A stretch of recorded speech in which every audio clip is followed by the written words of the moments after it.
This episode may cover sensitive topics like sexual assault, domestic violence, and stalking, which could be triggering. While we recognize the challenges this content may pose, we advise you to prioritize your safety and well-being.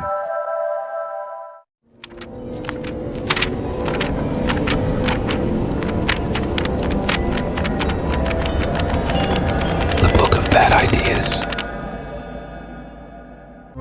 May mga kwento na hindi mo maririnig sa media. Mga kwentong hindi sinasabi ng magulang mo at siguradong hindi mo mababasa sa mga libro ng mundo. Ito ang mga lihim na tinatago ng bawat pamilya, mga kasalanang kinubli ng reliyon, mga desisyong akala mo maliit lang, pero ngayon pinagsisihan mo na. Dito, walang happy ending, walang moral lesson, at kadalasan, ang multo at aswang ay ikaw rin. Ito ang mga twisted stories sa Book of Bad Ideas. At kami ang inyong host. Ako si Nix. At ako si Steve. Don't forget to follow us and subscribe.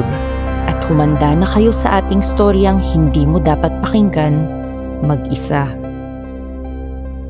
Kung maalala nyo sa nakarang episode natin, naghahanap ng aswang si Stacy. May sakit kasi ang kanyang nanay at kumalat na ang cancer sa buong katawan nito. At walang sino mang doktor sa buong mundo ang kayang gumamot nito. Pero hindi kaya ni Stacy na mawala sa kanyang nanay niya. Kaya lumapit ito sa taong may sagot sa lahat ng problema lalo na sa mayamang katulad niya, si Fixer. Ang sabi ni Fixer ay maghanap daw ito ng aswang. Gumawa siya ng ad. At pag nakakuha na ng aswang, gamitin ang mga lamang loob nito para gumaling ang nanay niya. Halos isang buwan din ang lumipas at walang sumasagot sa ad ni Stacy na aswang for sale. Puro mga prank calls ang nakukuha niya. Pero sa isang baryo sa Rizal, Palawan, may isang binatilyo na nakakita nito at pursigido itong makuha ang 1,000,000 pabuya. Kaya lumapit ito sa isang albularyo at nagpaturo kung papaano manghuli ng aswang. Kalaunan, nakakuha ito ng isang aswang. Pero hindi niya kinayang labanan ito mag-isa. Buti may isang tirador ng mga aswang na tinatawag na mukabang. Ito ang tumulong sa kanya. Tinawagan ng binatilyong si Romeo si Stacy. Agad namang pumunta si Stacy at ang mga tauhan niya sa Rizal gamit ang helicopter. At dito na nagsimula ang part 3 ng ating storya. Marahil marami sa inyo ang matatakot kung makakita ng aswang in person. Pero ako, tuwang-tuwa. Legit nga na may aswang. Salamat sa batang Romeo na ito. Tanong ko sa binatilyo, paano mo pala nakuha ang aswang nito, Romeo? Nagpaturo po ako sa albularyo sa aming baryo. Hindi ka man lang natakot? Ang tapang mo naman? Hindi po. Kailangan po kasi ng pamilya ko ang pera. Nga pala, nasa na po ang pabuya? Hindi ko dala ang pera eh. Kala ko kasi prank call. Sumama ka na lang sa helicopter at babayaran kita sa mansyon ko sa puerto. Sikay na nga ang aswang sa helicopter at umalis na tayo. Sige po. Ma! Aalis muna ako! Hoy Romeo! Kung saan ka na naman maglalakwat siya? Madaling araw na oh. Ma! Pagbalik ko may 1,000,000 na tayo! Nagulat naman ang nanay ni Romeo. At kumaway na lang ito habang paalis ang helicopter. Habang nasa ere, tinawagan uli ni Stacy si Fixer. Fixer, gumising ka na! Nakuha na namin ang aswang. Ihanda mo na ang medical team mo at kitain kami sa mansyon ngayon na. Way ahead of you, ma'am! Nagising mo na ako kanina nung unang tawag mo. We are already on the way to your mansion as we speak. Nasa helicopter na. Kasama ko si Dr. Mondragon at Dr. De La Torre. Sila ang bahala sa mama mo. That's very good, Fixer.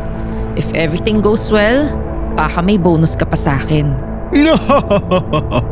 I will hold you to that, ma'am. Alam mo naman ako, mukha akong pera. Obvious naman. O siya, see you soon.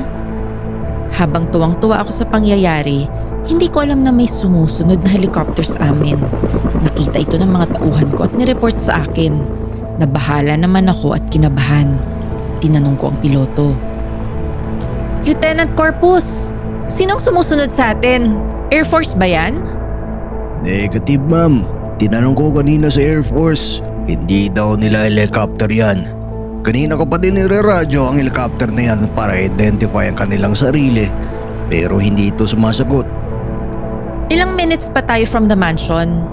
10 minutes out, Ma'am Stacy. Malapit na din. Roger. Tawagan mo ang mga bata sa mansyon. Sabihing maghanda ng armas. Baka hostile ang nasa likod natin. Hindi nagpapakilala. Sige po, ma'am. Naisip ko din na baka helicopter ni Fixer ang nasa likod nila. Kaya tinawagan ko siya uli. Fixer, anong exact location nyo? Stacy, nasa may El Nido pa lang kami. We are 30 minutes away from your mansion. Hala, kung hindi ikaw ang nasa likod namin, sino kaya to?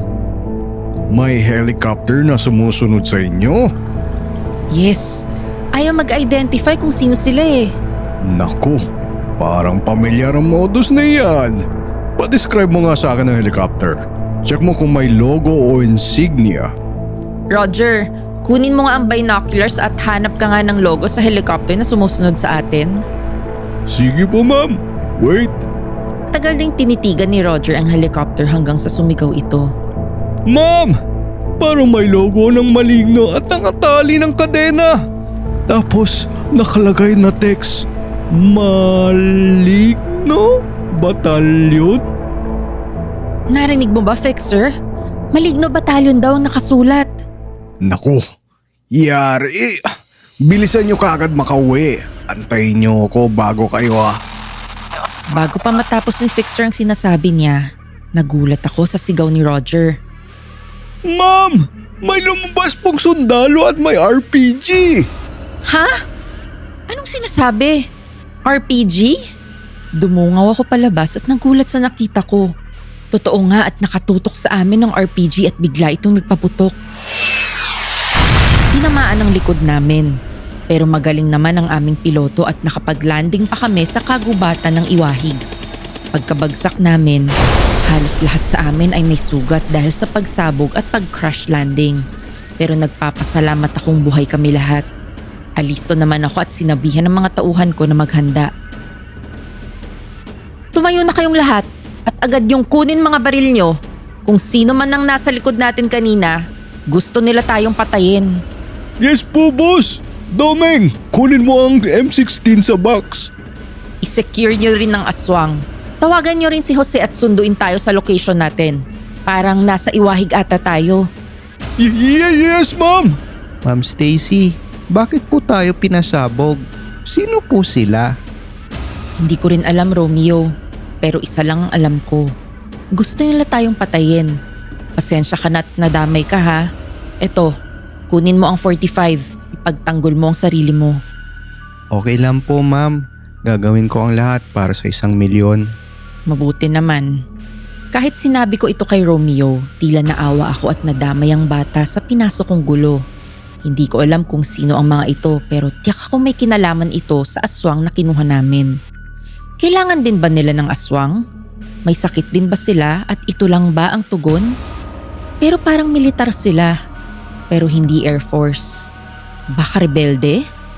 I doubt na merong helicopter ang mga NPA. Gayunpaman, ramdam namin ang takot habang papalapit ang helicopter sa amin.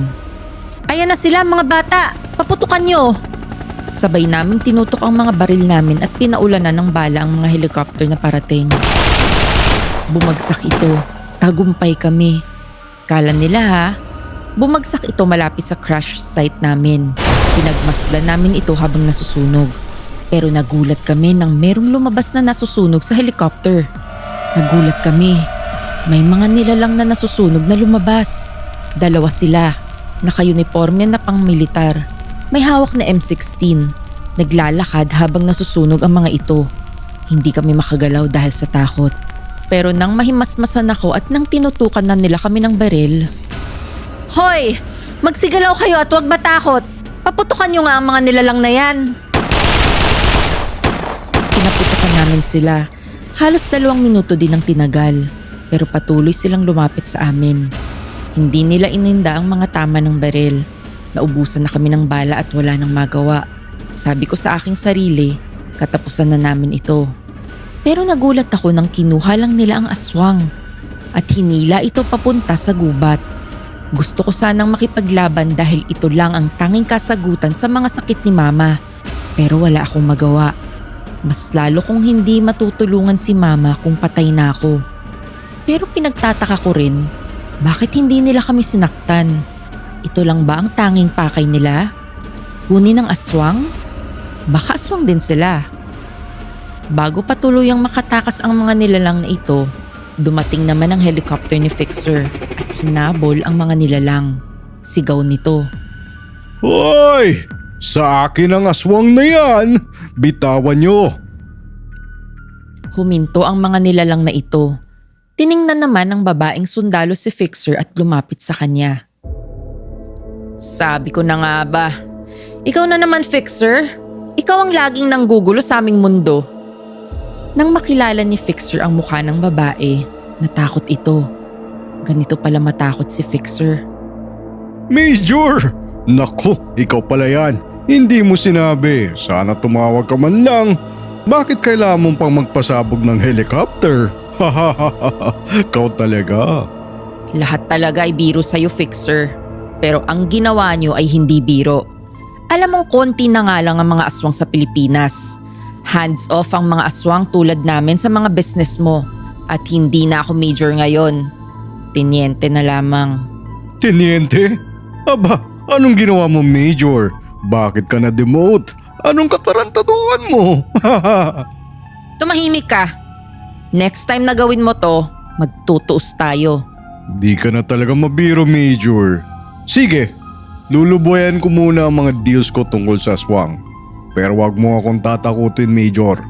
Kilala mo ang kakayanan ko. Kayang-kaya kita. Alam ko ang lakas mo, Fixer. Pero pag-usapang survival ng mga aswang, ipaglalaban ko to. Teka, patay na yan, di ba? Ipalato mo na yan sa akin. Please? Bubuhayin pa namin ito. Di kami basta-bastang mamamatay. We, mga modus mo, Major. Pag nabuhay yan, alam kong i-recruit mo lang yan sa Maligno Battalion. Sabing tenyente na lang tawag mo sa akin eh. At anong pake mo kung isasama ko siya sa batalyon ko? Kami naman ang nagdedepensa sa bansa mula sa China. Ikaw, ano bang ambag mo? Ambag? Ambag! Ambag! Hindi ba kalahati ng batalyon mo galing sa circus ng Maligno ko? Para saan kinuha nyo ang mga ito sa akin? Pati din ang body forensic system ko ng mga mangkukulam. Kinuha nyo ang technology rito sa akin. Lahat ng ginagamit nyo ngayon ay galing sa akin.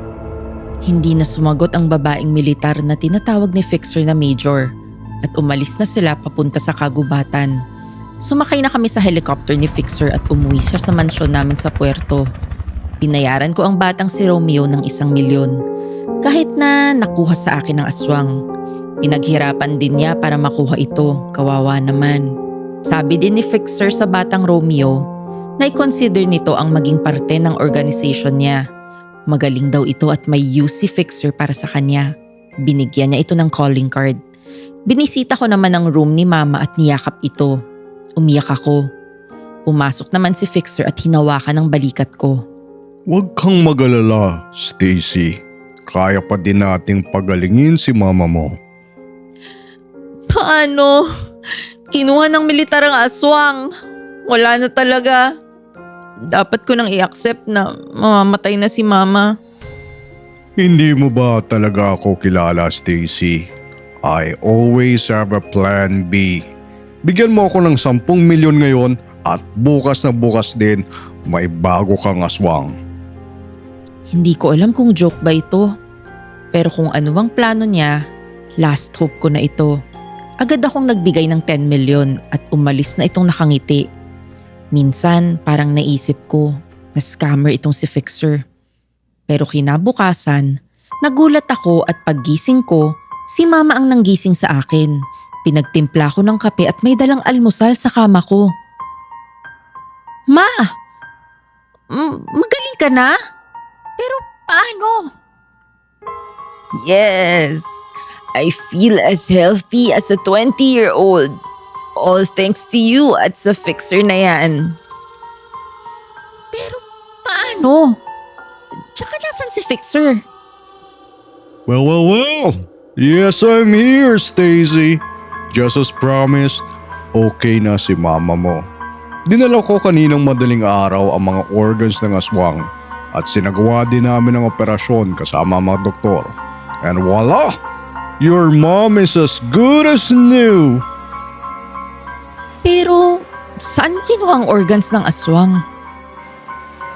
Meron akong kilalang isang aswang na kumikita dahil binibenta niya ang organs niya. Nagre-regenerate kasi ang mga organs nila bilang aswang. Binili ko ito sa mga white van na pinagbebentahan niya. Iba ka talaga, Fixer. Kala ko scammer ka. You really solved all my problems. As long as you have the right cash, gagawin ko ang lahat. Hi, Osha. Alis na ako. Mag-enjoy kayo ng mama mo today. Umalis na si Fixer at tuwang-tuwa ako sa nangyari. Grabe si Fixer. In the end, he proves what he is. And because of that, magaling na si mama ko. Kinain ko ang mga pinagluto ni mama at nang natapos, tinanong ko siya. Ikaw ma, kumain ka na ba? Hindi pa nak. Ano bang gusto mong kainin? Ipagluluto kita o ipagbibili? Alam mo naman mahina ang cooking skills ko eh. Parang I'm in a mood for dinuguan. The Pod Network Entertainment.